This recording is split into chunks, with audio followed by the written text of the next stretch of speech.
Men Mamajonov Ulug'bek, So'x tumani 14-sonli maktabning informatika fani o'qituvchisiman.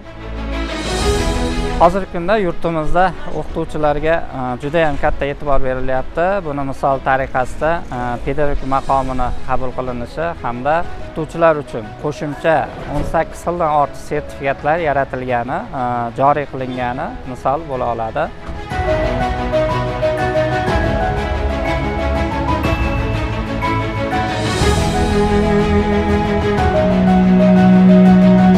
O'zini sizda ishlagan har bir pedagog hozirgi kunda ham toifasini 1,5 yilda oliy qilishi, bundan tashqari o'zini fani bo'yicha qo'shimcha sertifikatlarga ega bo'lishi va shuning orqasidan oylik maoshini $1000 dan oshirishi bemalol oddiy holat bo'lib qoldi.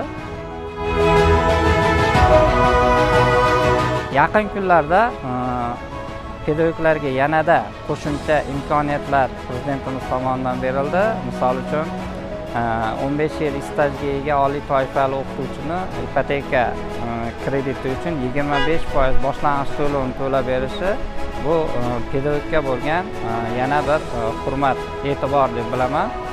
Bundan tashqari har bir o'qituvchini farzandi agar to'lov kontrakt asosida o'qishga kirsa, davlat 30% ni to'lab berishi biz pedagoglarga bo'lgan e'tiborni yanada yuksaltirdi.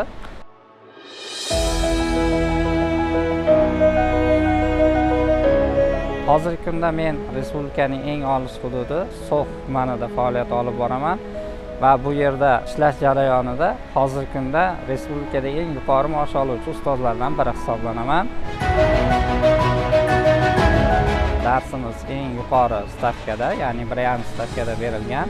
Bundan tashqari o'zimda fanim bo'yicha xalqaro sertifikatga egaman. Tumanda mentor o'qituvchi va olis hududga kelib ishlaganimiz uchun qo'shimcha ustamalarni hammasini qo'shgan holda hozirda 25 millionga yaqin oylik maosh olaman. Alohida kurslar tashkil qilganmiz. Respublika bo'yicha informatika fani o'qituvchilariga attestatsiyaga tayyorlanish uchun kurs o'tamiz va undan ham qo'shimcha daromadga ega bo'lamiz.